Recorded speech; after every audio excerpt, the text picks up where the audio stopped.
Well, welcome to the Navigating Your Life show. I'm your host, Nat Williams. Tonight we'll dive into the financial world and look at how to avoid some of the common financial mistakes and how to become more financially stable. We will seek advice from several financial experts as well as to gain some insight from individuals themselves on their financial challenges and what tips they can share with all of us. To highlight some of the most current statistics, according to the Nielsen report completed in 2009, 78% of American households, and that's about 91 million, had one or more credit cards at the end of 2008. And the average credit card debt per that household was about $8,329. And based on data derived from the United States Census, nearly 1 in every 35 households in the United States filed for bankruptcy in 2007. I had the opportunity to visit with individuals to get their feedback on what financial challenges they have had and what they've done to fix them. We spoke with Kent Richardson and Mallory Vo about their personal finances and the good and the not so good decisions they have made. And here's what happened.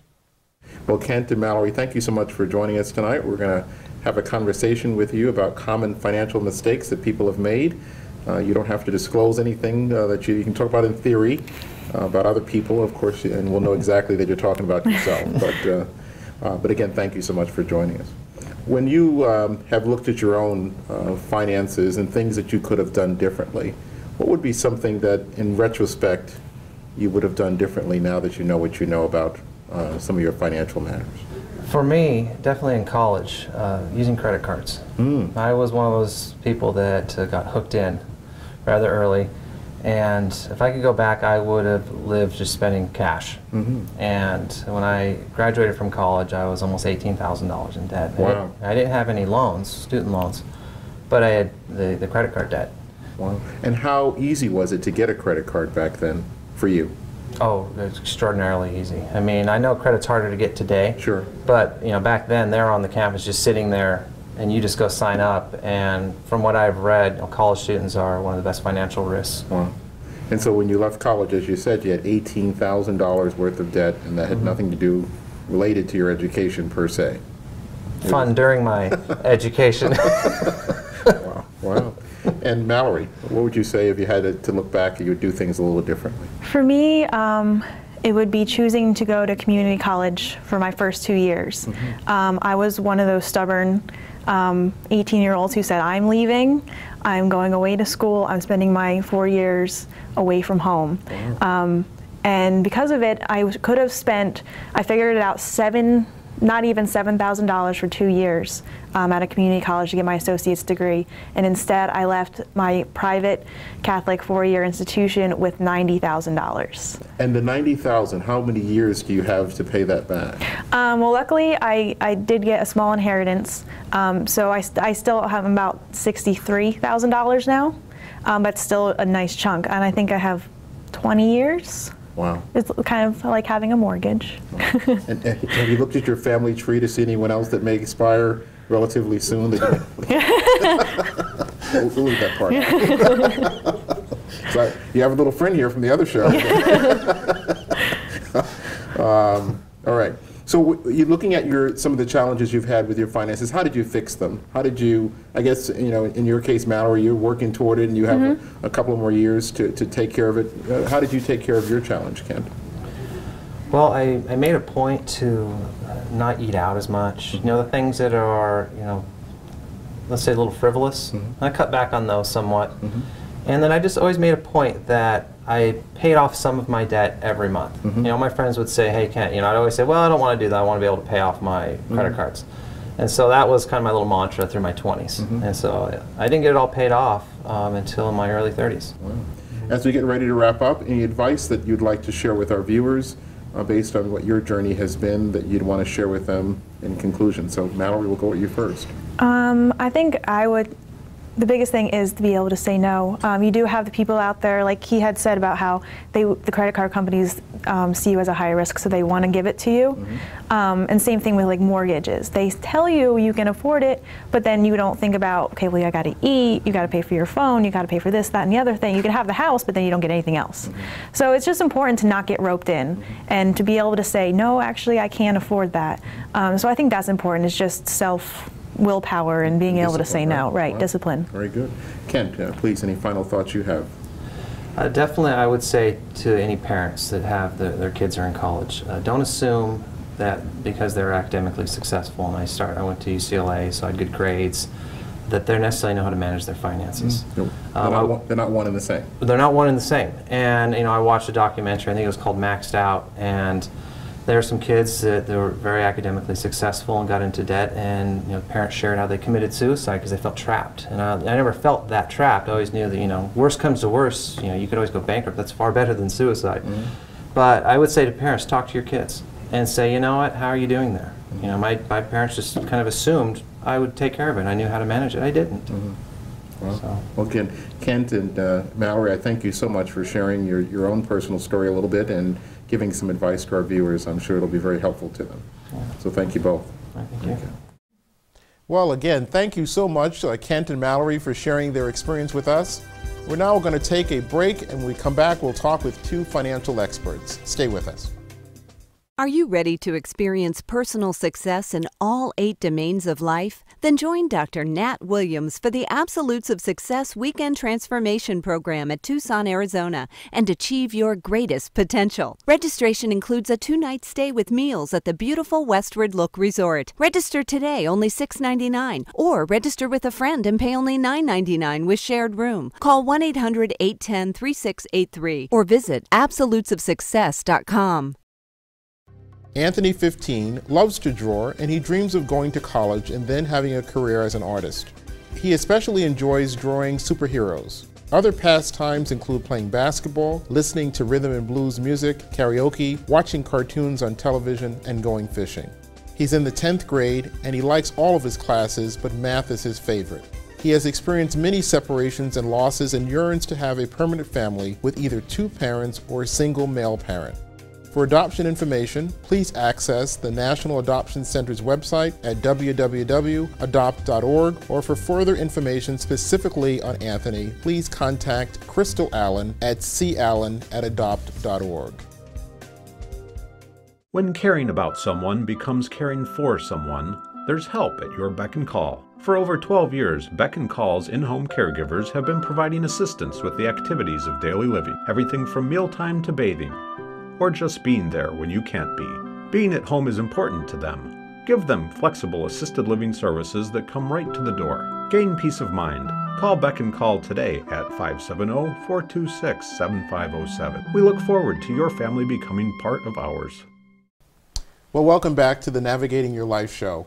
I'd like to welcome to the studio Yvonne Candy of WNJC Radio in New Jersey, as well as Jim Kniper of New York Life. So welcome, Yvonne. Thank you. And welcome, Jim. Doctor. Good.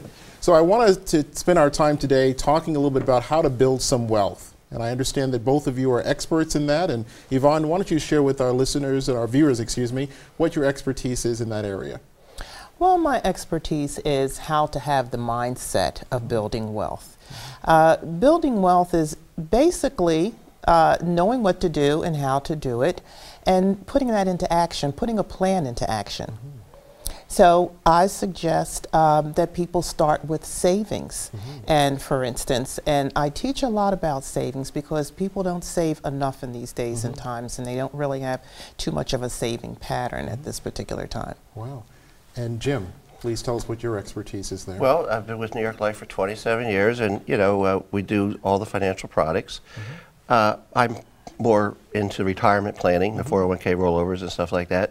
But, try to encourage the young people to start saving at an early age as well. And that's important. Time's very important when it comes to trying to accumulate money. Sure. So. And I've seen some studies where if a person starts early, the earlier you start, I'll let you finish the sentence. Well, as we were talking before we came on stage, is when you're trying to accumulate money, there's 2 things that are going to basically determine how much money you make on your money. One is rate of return, which you have no control over.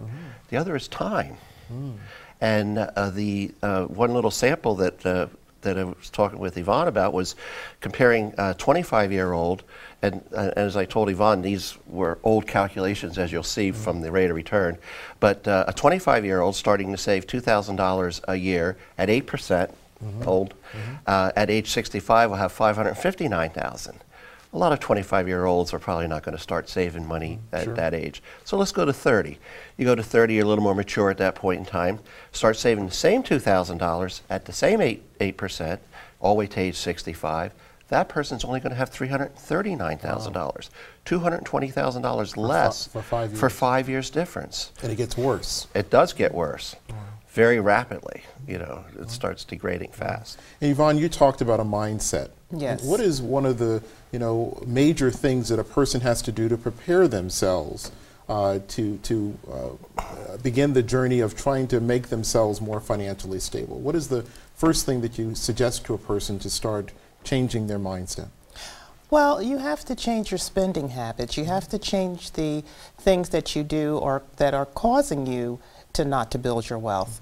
Like Jim was speaking about saving. I don't believe that you're never too young to save, first of all, and I don't believe it has anything to do with the amount of money you have, whether it's $5 or $5,000. And Yvonne, you bring up a really good point that over the years we've heard of a janitor, we've heard of a housekeeper, we've heard of people that didn't have a lot of money that left a lot of money to institutions. Very wealthy, millions and millions of dollars.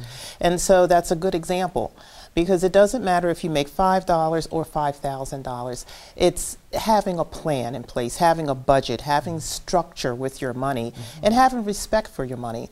I mean, once you learn to appreciate and respect money, then I believe more money will come to you, because then you'll have another mindset and you'll think of new ideas of how to make money.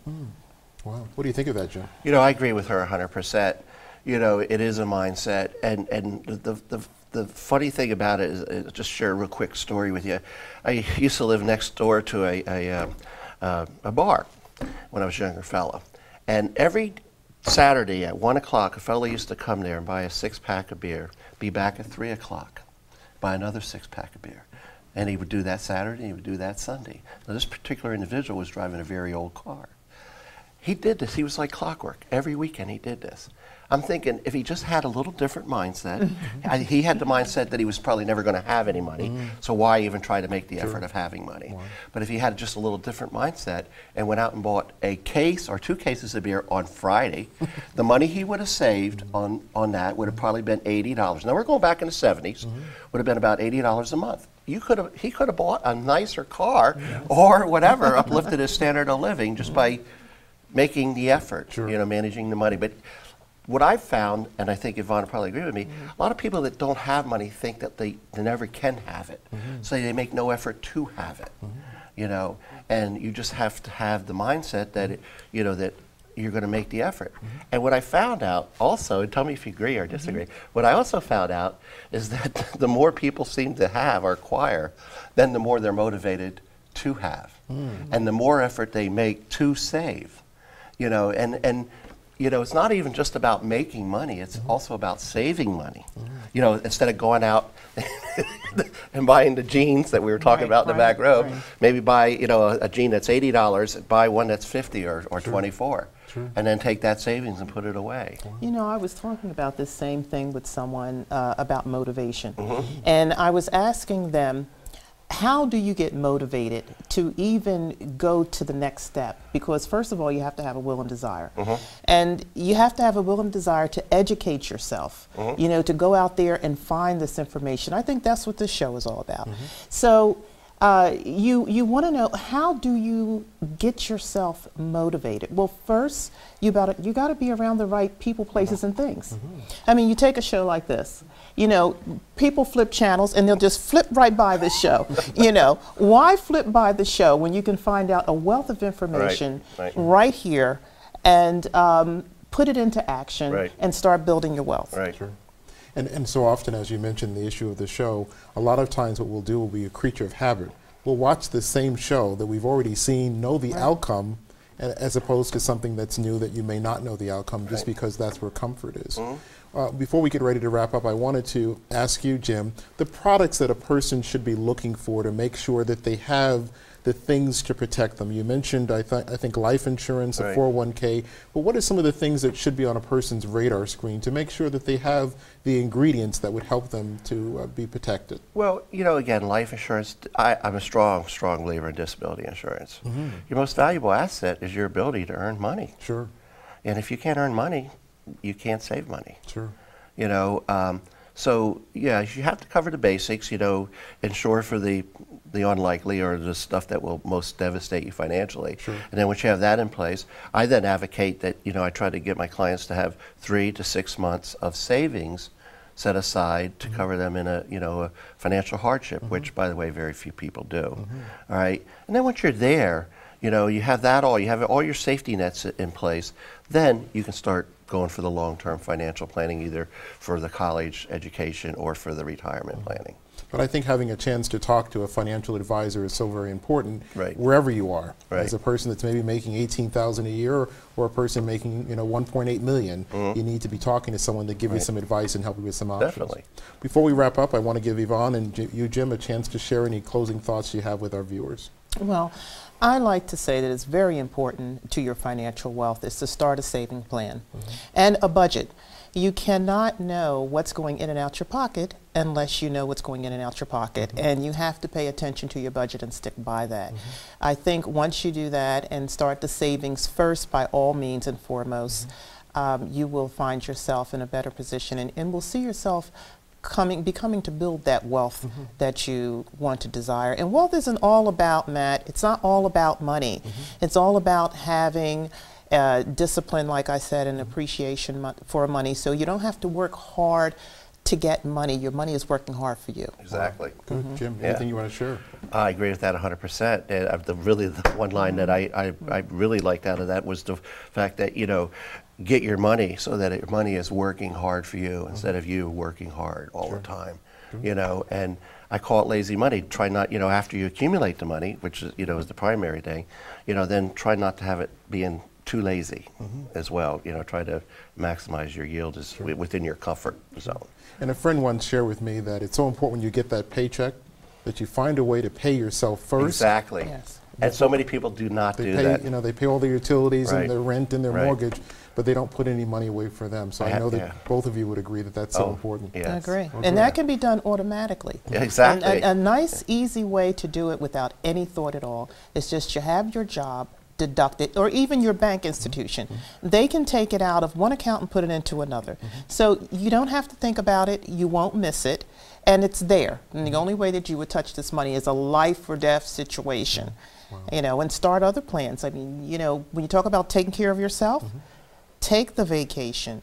1 or 2 days here if you have to. Start a vacation club, and Jim and I were talking about this. Vacation clubs now are coming back in style. So people are starting to save and set aside that saving account for their vacation club, their taxes, their holiday clubs. These accounts, you don't miss the money, you don't see the money. Good idea to start. Wow. Well, again, Yvonne, thank you so much for coming on. Thank you, my pleasure. And Jim, thank you so much. We're going to now take a break, and we'll come back with an opportunity to talk with a banker, so stay with us. At Bridge to Creative Learning and Child Care Center, your child will learn and play the creative way in a safe and secure environment. We offer a fun and caring educational-based atmosphere and allow parents to monitor their child's activities.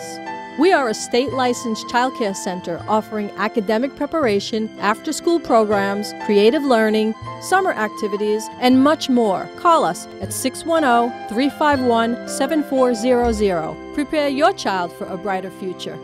Ready for some fun? FunWorks assists individuals with and without disabilities to participate in community activities. These activities are provided in small settings for 1 to 8 individuals with at least 1 to 2 direct support professionals. We visit places like Dollywood, Willow Valley Inn, Phillies Games, Iron Pigs Games, the Lehigh Valley Zoo, and more. Let us know your dream trip. Our staff is dedicated to ensuring your dream activities come true. For more information, call 888-966-9466 or visit funworksinc.org. In these challenging times, your organization needs employees that maximize results.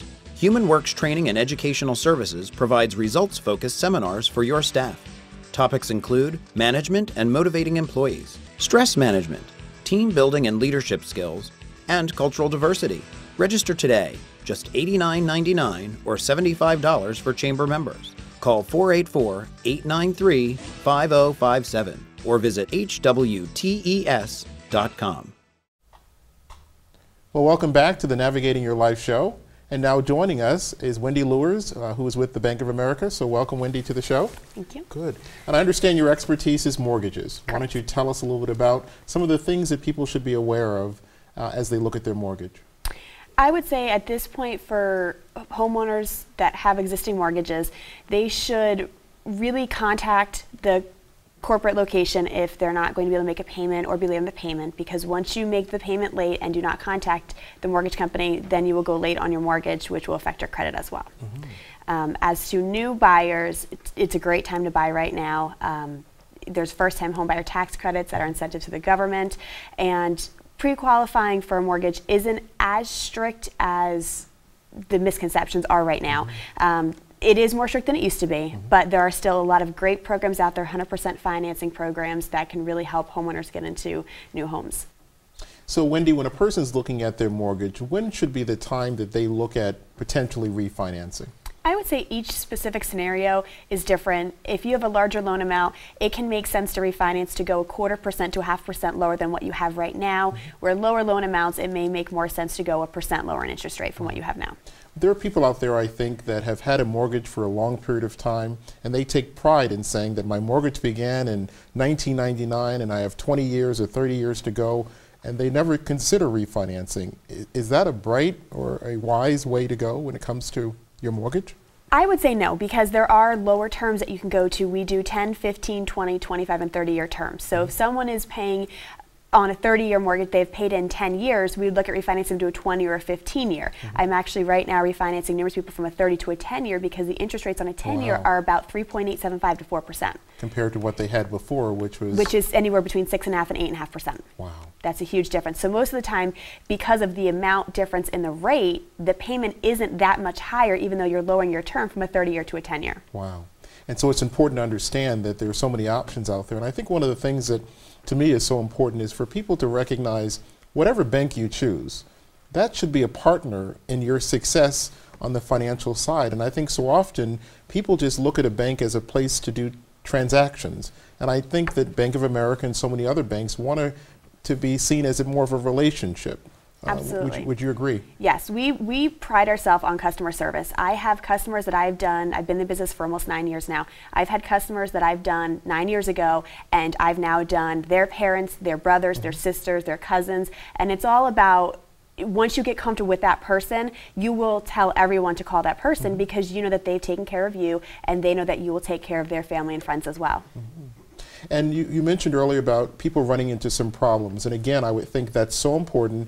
You're having a problem, get on the telephone, call the bank, and explain to them what the challenge is. Would you agree with that? Yes, absolutely. There are a lot of modifications that the mortgage companies are doing right now. They will still look to make sure that you can qualify to do the modification. If you have no source of income and are trying to do a modification, they'll work with you, but to an extent where you still have to be able to show that you can make the new mortgage payment once it's lowered down.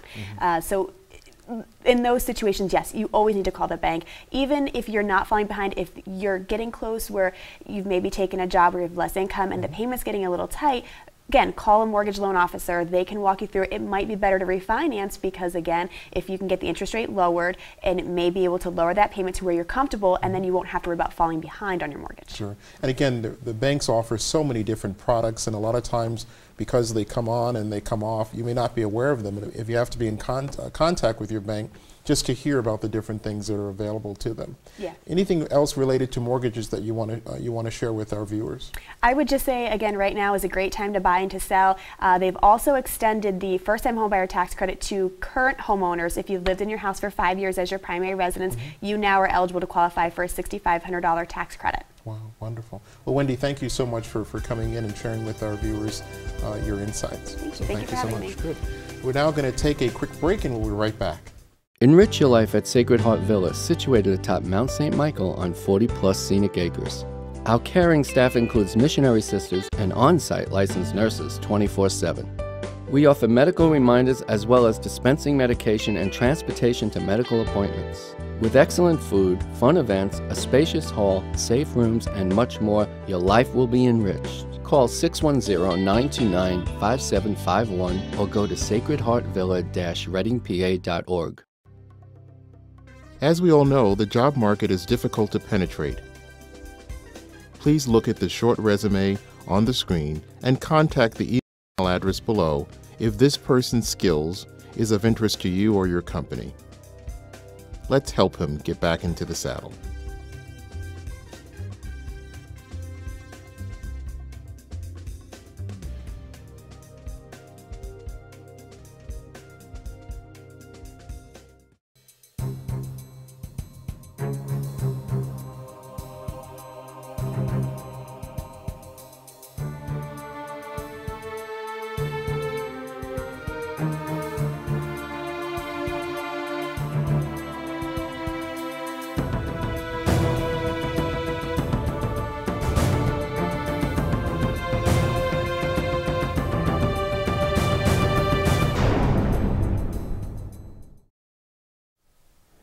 I sincerely hope today's show has been enlightening, encouraging, and empowering for you.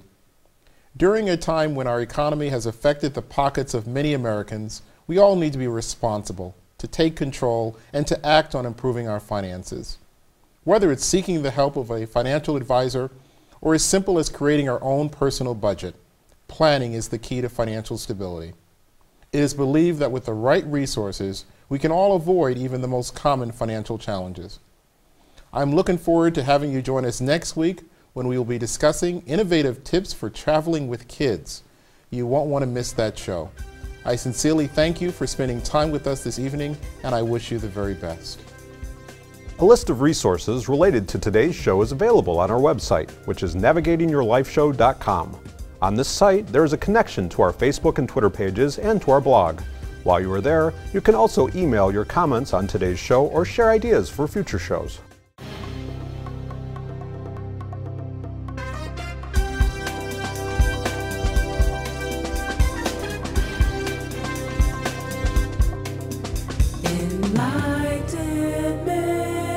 Enlightenment, navigate your life.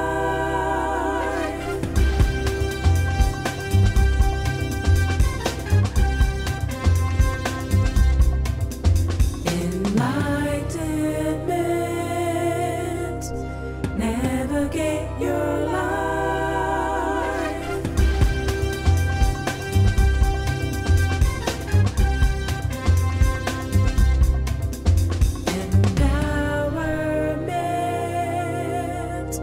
Navigate your life.